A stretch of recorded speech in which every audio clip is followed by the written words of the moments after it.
Any problem or question about one, two, one or two? One or two, number one or two. Any problem there? Okay, what about three or four? Number three? So you gotta remember, you don't just square each one. If you're gonna use the special product, so refresher on the special products.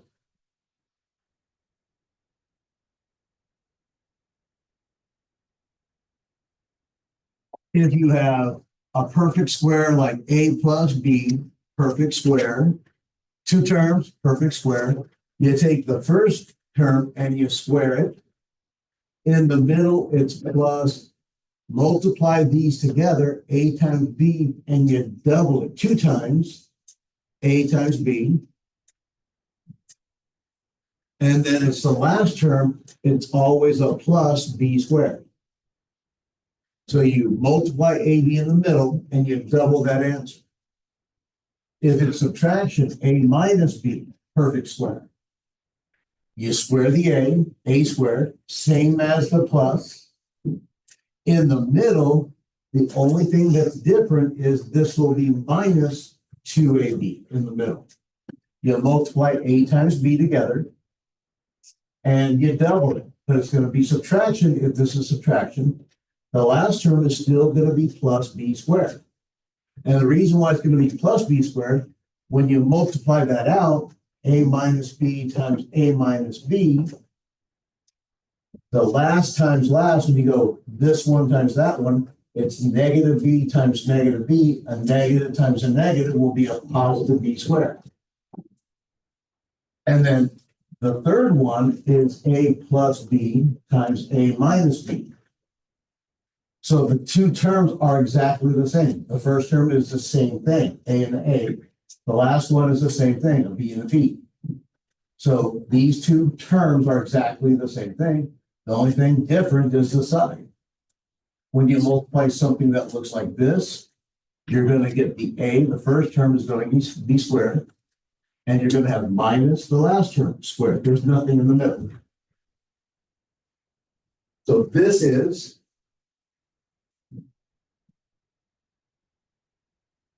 the second one right here. If you want to apply the special product,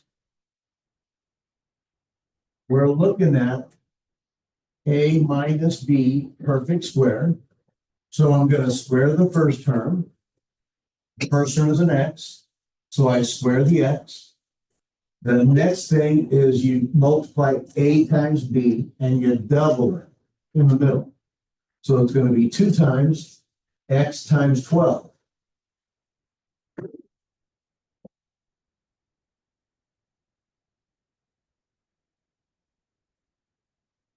And then the last term is going to be plus B squared. So the last term is going to be plus 12 squared. So that's how you would substitute into the special product formula.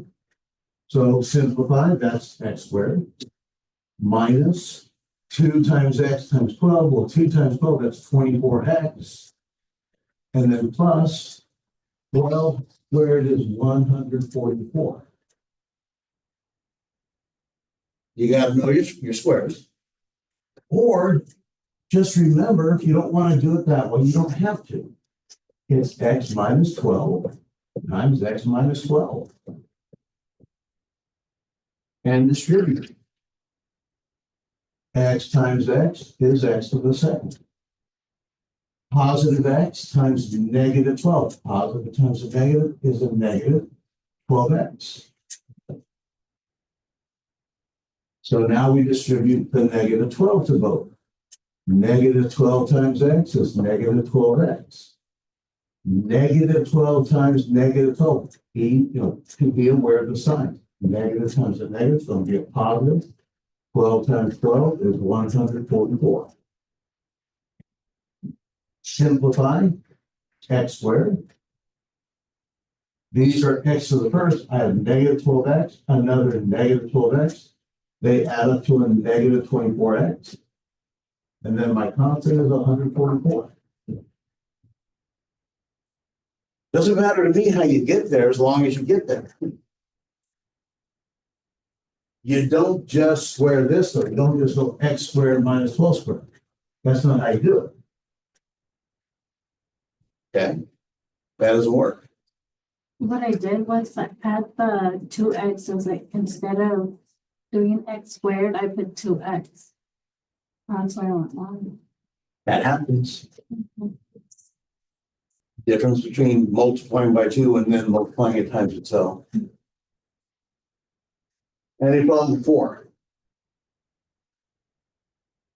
I'm so sorry. Can I go back to number 1 really quick? I got stuck on something that It was 5x squared times. x plus 10. I know I've asked you this question like twice. When you're doing that, when you're multiplying 5x squared into x, like entire 5x squared, or is it just the x? Well, it's 5x squared times x, and then 5x squared times positive 10.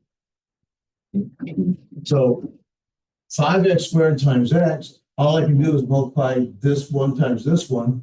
It's x to the first, and you add the powers. 2 plus 1, 5x to the third. Okay, so the x and the 5 are always a complete unit. You're not. Yeah, but this is one thing. That's one thing. That was the one where it's like a negative or a positive and then separates it, right? Mm-hmm. And then 5x times the 10, 5 and the 10 is 50. And I had an x squared. Okay, I was trying to multiply the 5. I was making it difficult. It makes it easy. Thank you. Yeah. Any problem with number 5?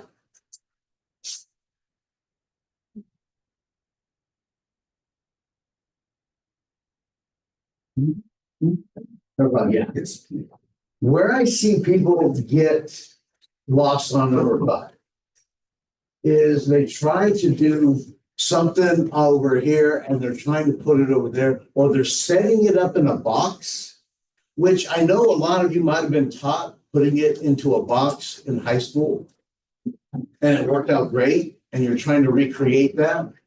I don't teach any boxes. I'm just teaching distribution, because we don't just only do binomial times a binomial, so 2 terms and 2 terms. Sometimes we have 2 terms times 3 terms. Sometimes we need 3 terms times 3 terms. You know, sometimes we might have something that looks like 3x squared plus 4x minus 5 times 2x squared minus x plus 7.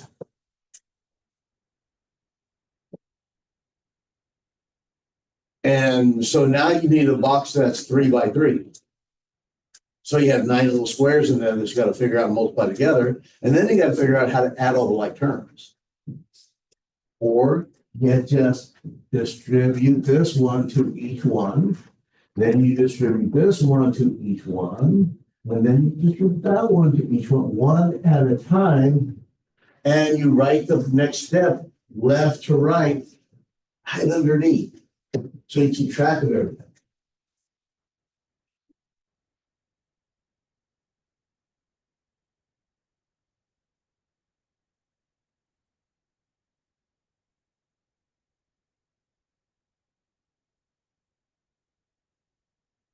I also see this method, and I believe I saw it on the last test.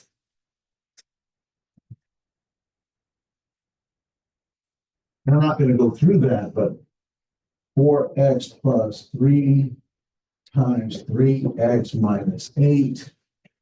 So I will see it written like this. The 4x gets distributed to both of them. So I will see 4x times all of that. And then I see plus 3 times each one. So I see it like this times the whole thing, and then plus 3 times the whole thing. It's absolutely correct. Nothing wrong with that. Where mistakes happen, keeping track of signs. Where mistakes happen is just keeping track of signs. What I'm going to end up doing is 4x times this one, and then 4x times the other one. Oh, That's what I'm doing anyway. So what I'm gonna do, the way I'm gonna do it every time, be consistent with it, is basically this, but without having to break it down. It's not, again, it's not wrong. Definitely not wrong, perfectly fine. Just keep track. Being deep, show your work. There's more than one way to get to the right answer. So 4x, distribute to both of these. If you need to be really careful, then don't multiply as you distribute. Just write it out. Is this positive 4x times that positive 3x? So it's going to be 4x times 3x. Then it's a positive 4x times a negative, whoops, go further, times a negative 8. So positive times a negative, this is going to be a negative. Don't try to go, okay, 4x times a negative 8. No, not that. Don't do that. Put the sign in front. A positive times a negative is going to be a negative, and you have a 4x times the 8. You already took care of the sign. Then you have a positive times a positive. So that's plus a 3 times a 3x.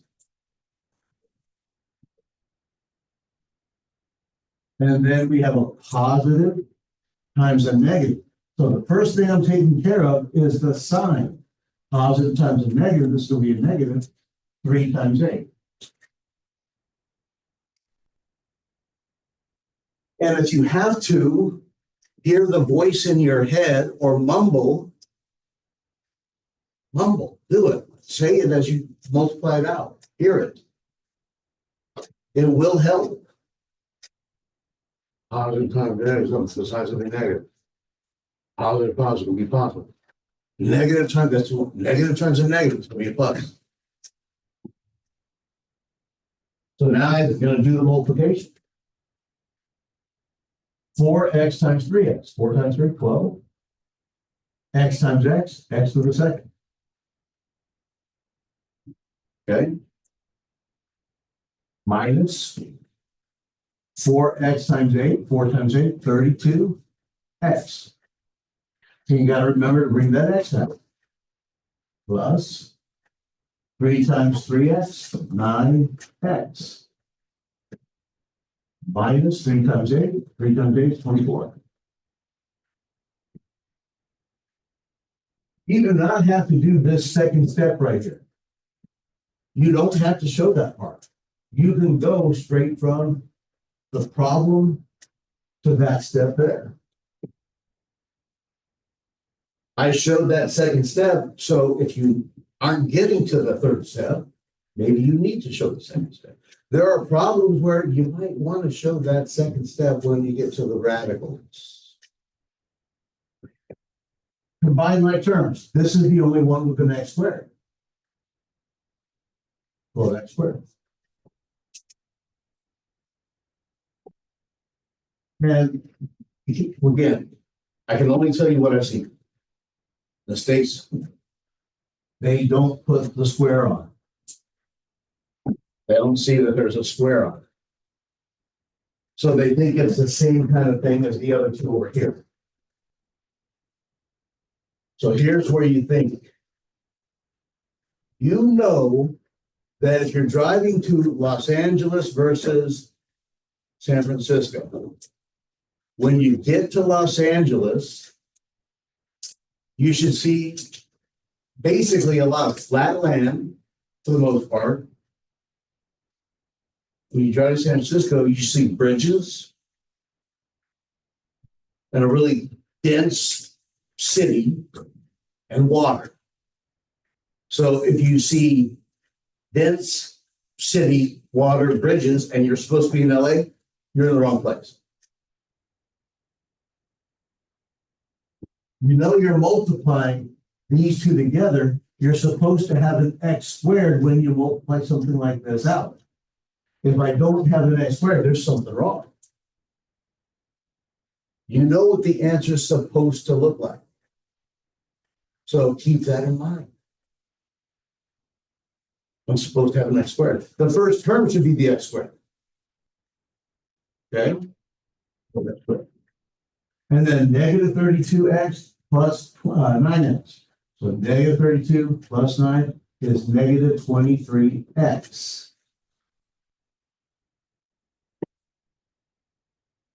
Okay? Not x squared. The only way you're going to get x squared is if you multiply x times x. I'm not multiplying, I'm adding and subtracting. I have negative 32 of these x's, and I add 9 x's to it. If I have negative $32 and I add $9, I have negative $23. I don't have negative $23 squared because I didn't multiply dollars times dollars. I just combined how many I had. And then I'm minus 24.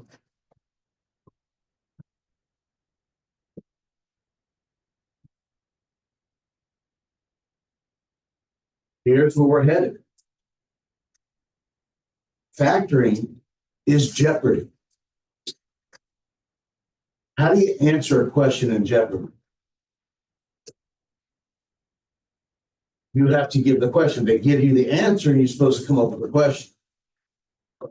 So factoring is you're given 12x squared minus 23x minus 24, and you're supposed to come up with 4x plus 3 times 3x minus 8.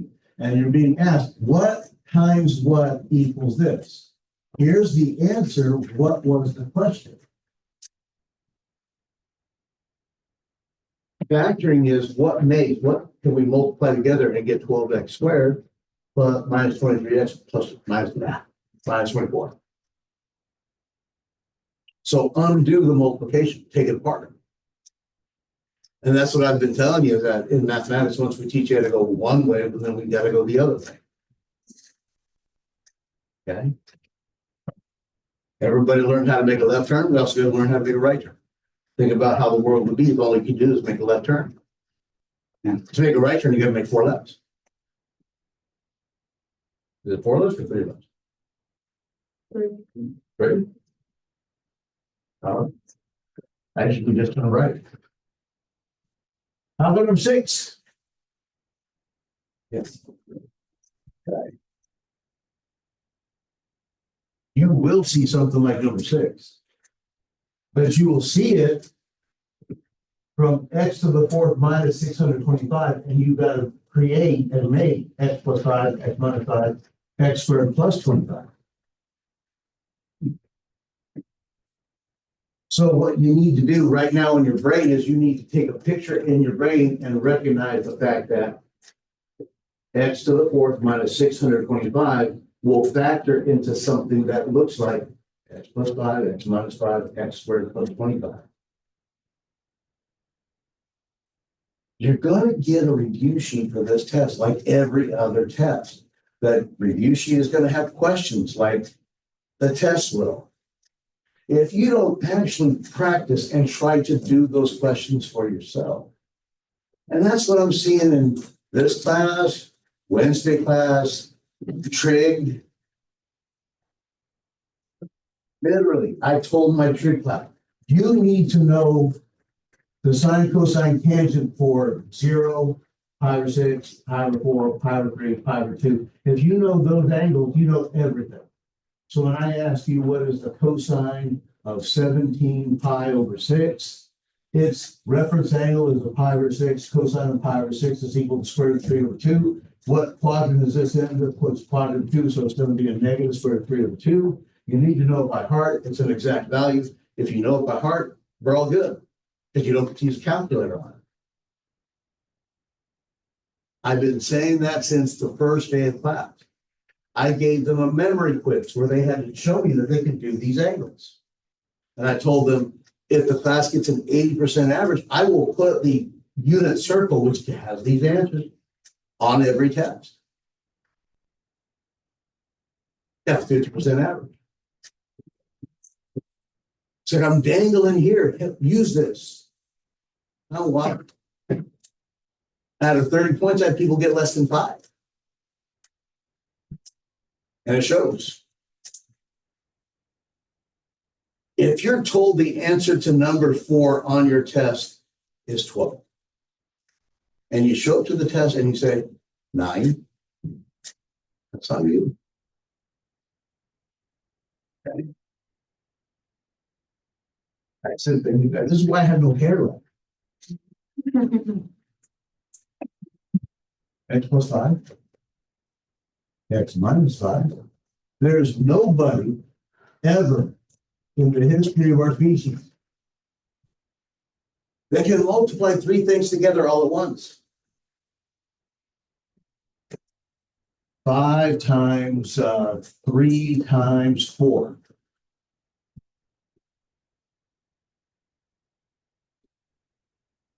Nobody can multiply all 3 together all at once.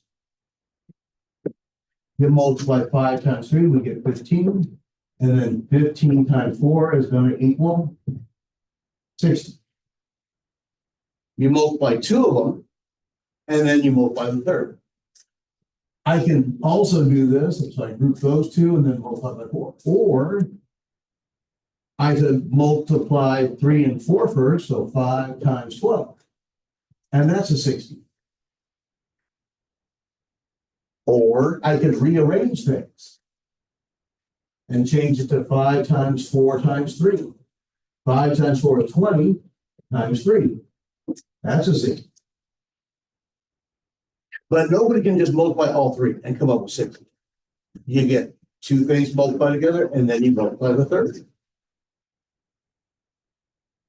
We have 3 things. You multiply 2 of them, and then you multiply the third one. Okay? What you're supposed to recognize is the fact that x plus 5 and x minus 5 is one of our special products. The difference of 2 perfect squares, a plus b, a minus b.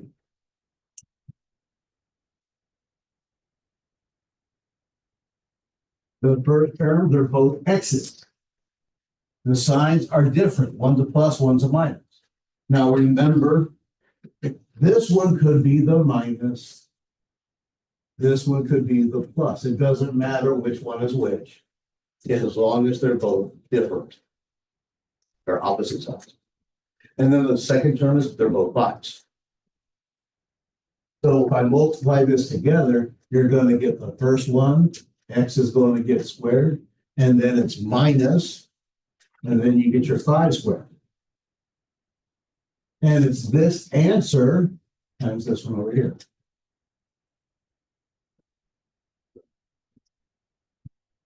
Now, do you have to show that? I think I hope x times x, x squared, minus, what is 5 squared going to be? 25.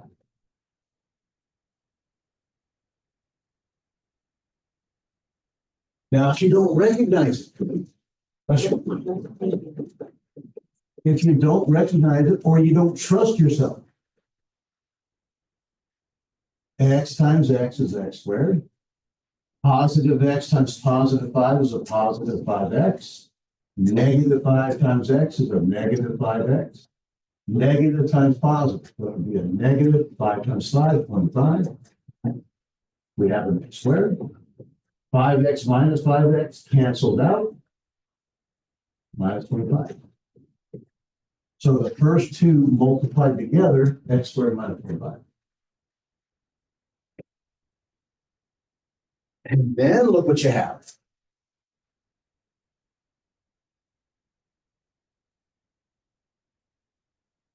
Anything looking familiar?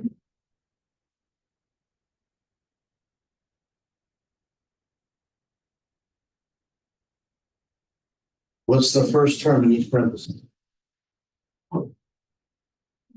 X squared. What are the signs? Are they the same or are they different? Different, plus and a minus, minus and plus. What are the last terms in each parenthesis? So is it a special product? Yeah. We have a minus b times a plus b again.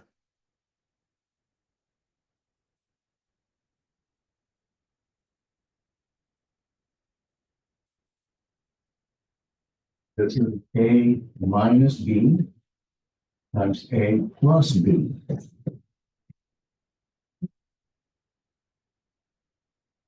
We can apply it to anything as long as the first term is the same, the second term is the same, and the signs are opposites. That's all that's required. Both terms are, first terms are A, the last terms are both B, and the signs are just opposites. So this is supposed to make A squared minus B squared. So A squared, I'm going to square X squared. A is X squared. So it's going to be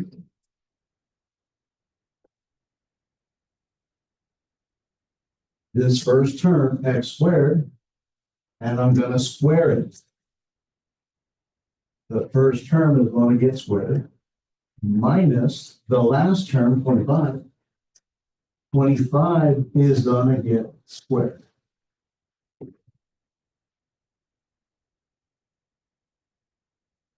But here I go again, ranting and raving about those rules of exponents. Power to a power. A to the m raised to the nth is a to the m times n. You multiply the powers. So this is equal to 2 times 2? 4. Minus 25 to the second.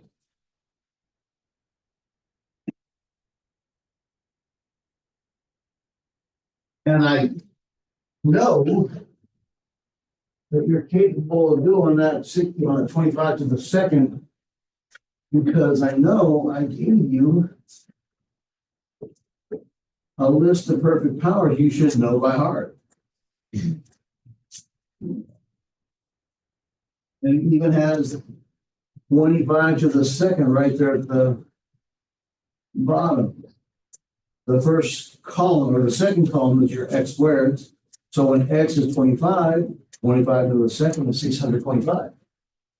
But you also get to use the calculator.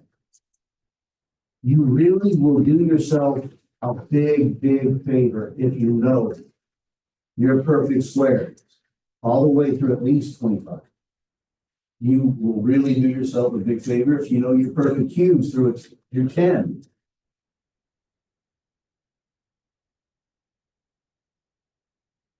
Okay, your perfect fourth powers. I would say at least through 5. Because look at 5. 5 to the fourth is 625. Okay. Not just for this chapter, but when we get to chapter 4, we're doing logarithms and exponential functions. But what if you don't like the special product? Then just distribute. X squared times x squared. We're going to multiply so you add the exponents. 2 plus 2, that's x to the 4th. Positive times the positive. X squared times 25 is positive 25 x to the second. Negative times positive is a negative 25 x to the second.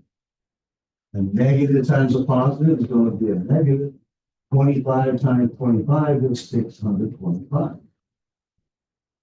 There's only one term within x to the 4th. Positive 25x squared minus 25x squared makes a 0. And then minus 625.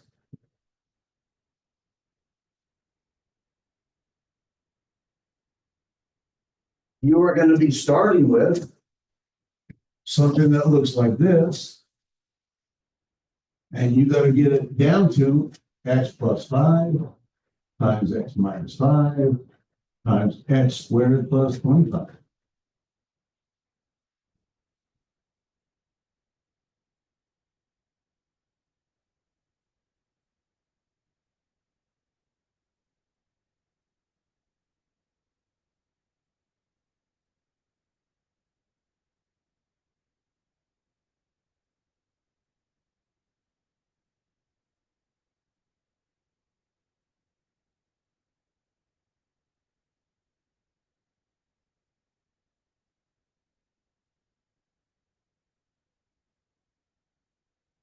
I am gonna be sending and posting this today.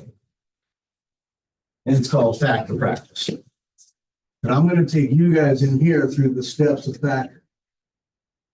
We're gonna do a couple of examples.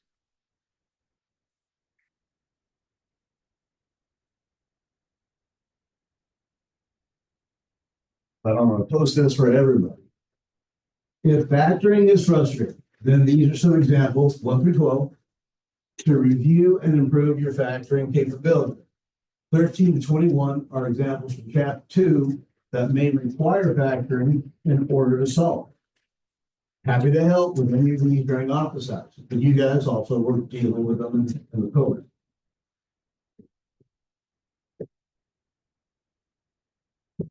Two, 3x squared plus x. You know, I'm gonna change them. I'm gonna change them to. I'm gonna do number 1, but I'm gonna do a spin on 1. I didn't like this one when I did it with Monday Wednesday. So I want to change it to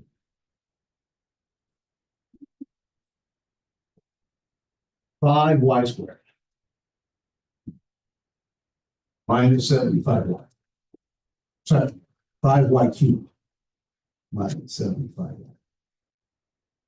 So I'm just changing this. And then we'll do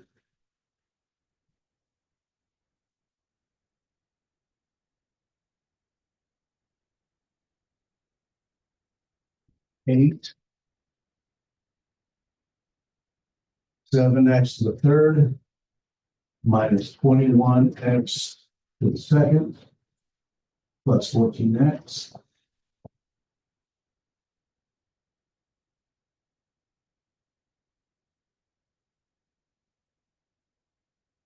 Hopefully, time permits, we'll try to get from your 5 in.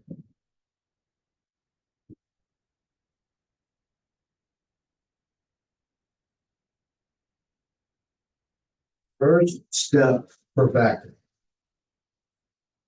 The very first step, and you can see right here, we don't have equation. We're just factoring.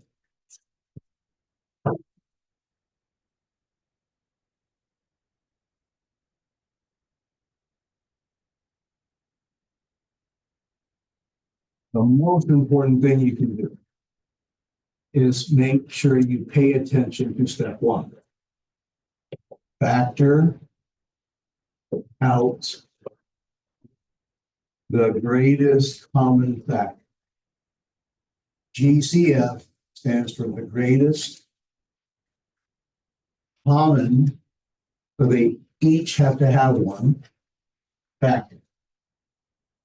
What goes into each term evenly? What can we divide out? We just got done with multiplication. Multiplication was distribution. Factoring is undoing that multiplication. So if we're going to undo the multiplication, we factor with division. So the question, what we're looking for is, what can I factor out of these two terms that they have in common?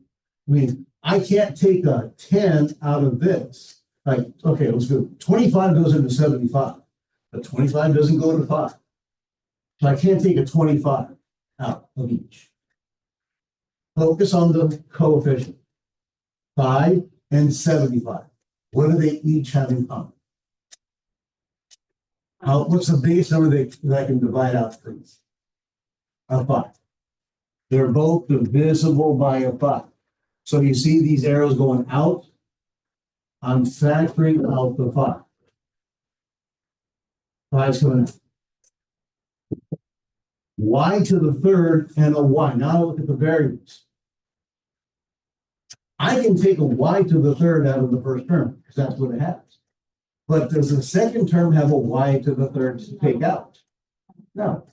What's the most y's this one has? So the most y's that they have in common is a y to the first.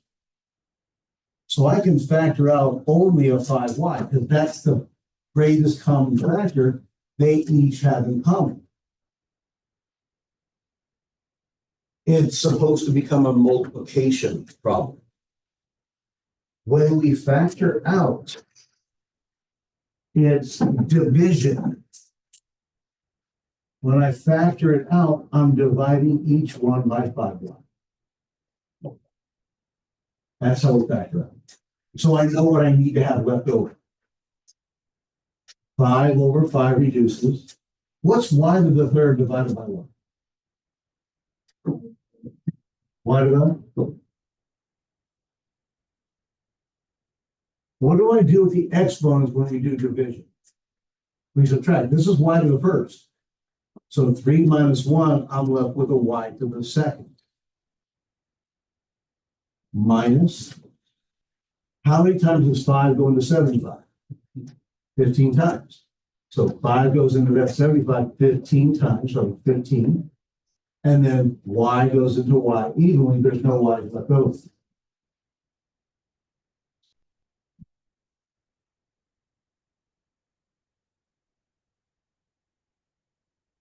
The most important step is factor out the greatest common factor. Because when you factor out the greatest common factor, the rest of the question becomes a lot easier to manage because there's fewer combinations.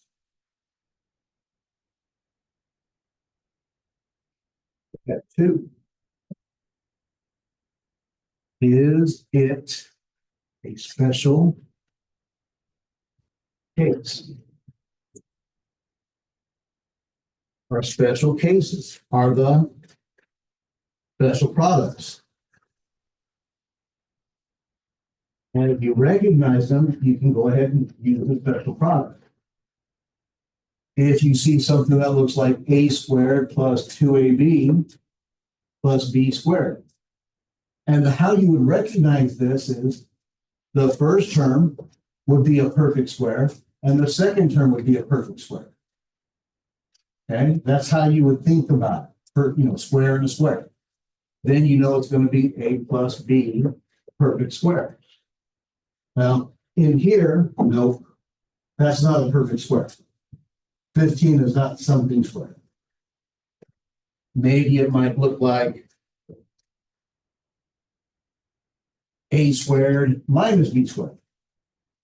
Or, sorry, minus 2ab plus b squared. Then it will be a minus b perfect square. Again, no perfect square. This one is going to be your best friend. This is the one you need to always try to look for. This one is a little easier to find as well. The difference of two perfect squares. Two terms, two perfect squares, and it's minus. A plus b. We're going to see this one a lot. A minus b. Perfect square minus two terms, but that's not a perfect square. It's not a squared minus, that's not a b squared. So it's not a special product. There's one more that we haven't talked about. This one. If we see, I don't want to use green because green means happy. Things go. Danger will run. If you see a squared plus b squared.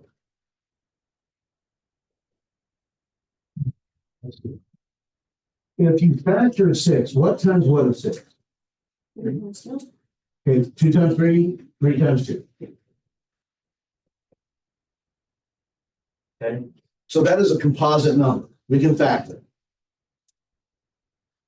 But what about a number like 7? Can you factor? No. No. What do we call a number that can't be factored?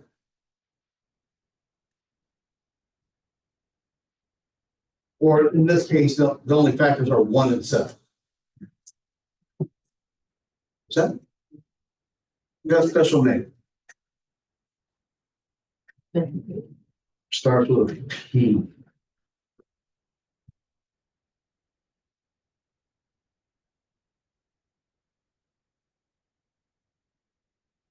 Number that's only divisible by 1 itself is considered to be a prime number. Yeah, prime. If you can't factor something, it's prime. We're trying to factor these these equations so we can solve them. What happens if it doesn't factor? Well, that's where we get 2.4, 2.5. If it doesn't factor, we have to have other methods, and we will. But if it does factor, we're home in about, a minute. If it does, if it does factor, we can be done in about a minute. If it doesn't factor, it takes about 6 minutes. So there's a lot of things to keep track of. This will never factor if they're two perfect squares and it's plus in between. This is going to be prime. That's why when I multiply this out,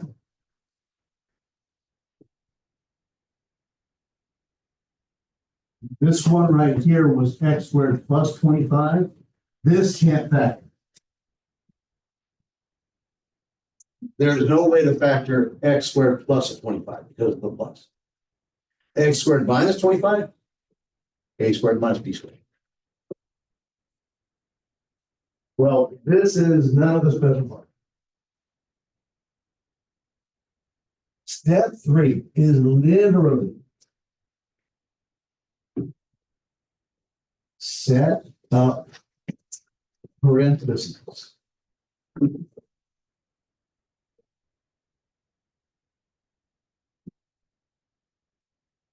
Now, number 1 is done.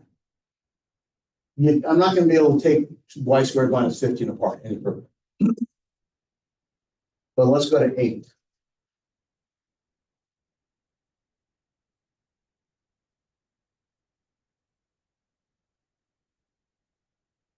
Seven, 21, 14. What goes into 7, 21, and 14? What's the biggest number? 7. 7. The only thing going into this one right here that you can take out is the 7. So the biggest thing, if they might have anything in common, the biggest thing that we could use is a 7, because that's the only thing that's going to go into this. So, yep, 7 goes into there and 7 goes into there. So I can factor out a 7 and then look at the variables. I can take out an x cubed, but these don't have x cubes to take out. I can take an x squared out. This one has an x squared because it's x squared. But that one doesn't have an x squared to give up. The only thing you can take out of this term is an x. These have at least one x to give up.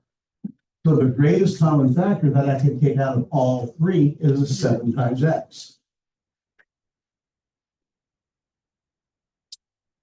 So it's going to be 7x times, you divide out the 7x. We're reversing the distribution. Everybody gets divided by 7x. So this is now 7 over 7 reduces. X to the third over x is x squared minus 21 over 7 is 3. X squared divided by x is x to the third. Plus 14 divided by 7 is 2. X over x canceled out. It's basically a 1.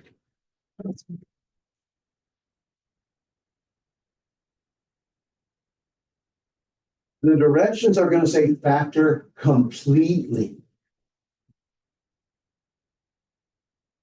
And if I ask you to factor 12, and you say 2 times 6, well, you're not done because you can still break down that 6.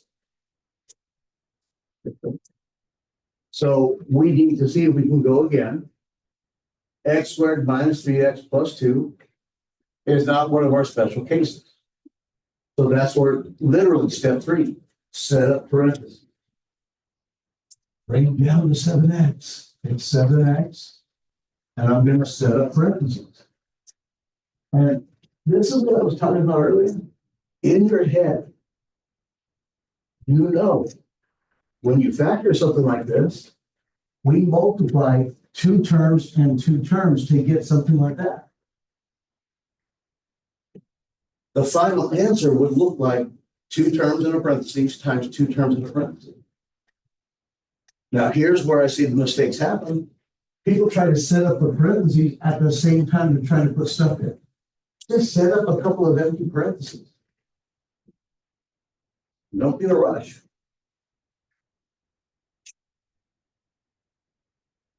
And then it's one thing at a time. Focus on the first term. Just x squared. And you ask yourself a question. Step 4. What makes the first term? What times what, first times first, is going to make x squared. So what times what will make x squared?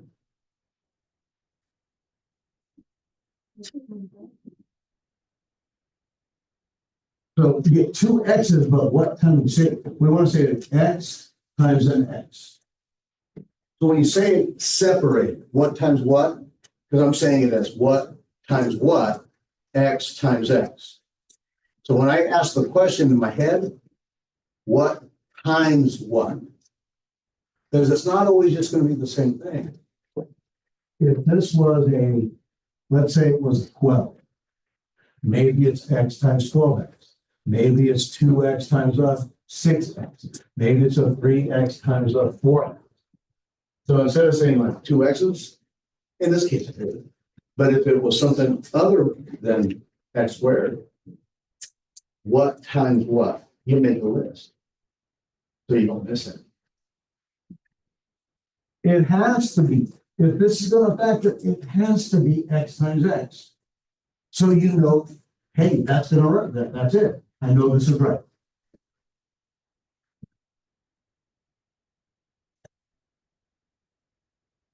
The next step, outside of step 1, this next step is probably the next one that's most important. And what happens is they forget about this step and they go straight to step 6. What are the signs? Take care of your signs. Here's how the signs break down. If you have 8x squared plus bx plus c, all the signs are positive, then in your parentheses, the two signs will have to be positive. There's no other way to make it happen. Well, they're not both positive. If you have something times x squared minus bx and a plus c, then it has to be, there's no other way, a negative times a negative. Has to be. No other way. Now here's how you tell the difference. You look at the last term. The last term is last times last. It's a positive. So this could be, to make a positive times a positive to make a positive. But in the middle, the way we make the middle is we add terms together. We combine them together. Two positives will not add together and make a negative in the middle. So, is there another way to multiply and make a positive? Yeah. A negative times a negative makes a positive, and two negatives add up to a negative in the middle. So that's why you look at the last term. If the last term is positive and the middle is positive, they're both positive. If the last term is positive and the middle is negative, they're both negative. Either memorize that or think it through. Has to. 3 more possibilities. But don't fret. Maybe it's ax squared plus bx minus c. Or ax squared minus bx minus c. The last term is negative. The only way we can get a last term that's negative, last times last would have to be different signs. You'd have to have a positive times a negative to make the last term negative. So you look at the last sign to make a decision. How you do this and how you get ready for the test is you practice it step by step. It's a positive. So it's gotta be negative, negative, because that's right. Now we're done here. Appreciate your patience. So once I got the signs right, got the person right, step 6, what makes the last term?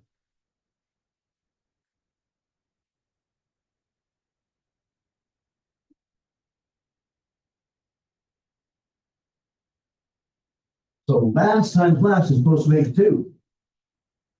Last times last is 2. There's only one way to make a 2. A 1 times a 2. That's it. This is a nice problem. 1 times 2.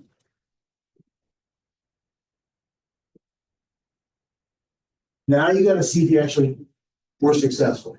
Step 7. Step 7, you do this. You got to check the OI. You got to check the OI. OI in the word 40 is the middle part. OI stands for outside times outside.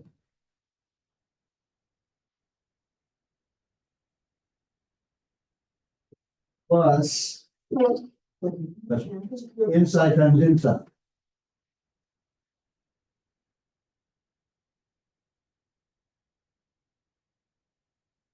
And you're basically trying to figure out, did you make the middle?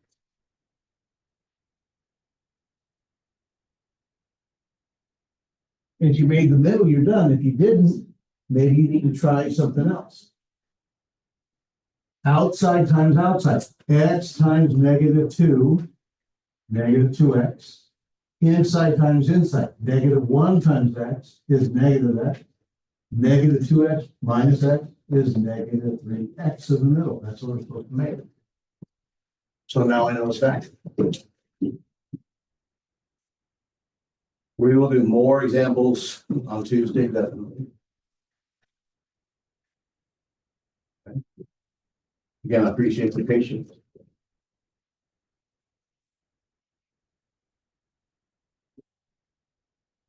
All back then.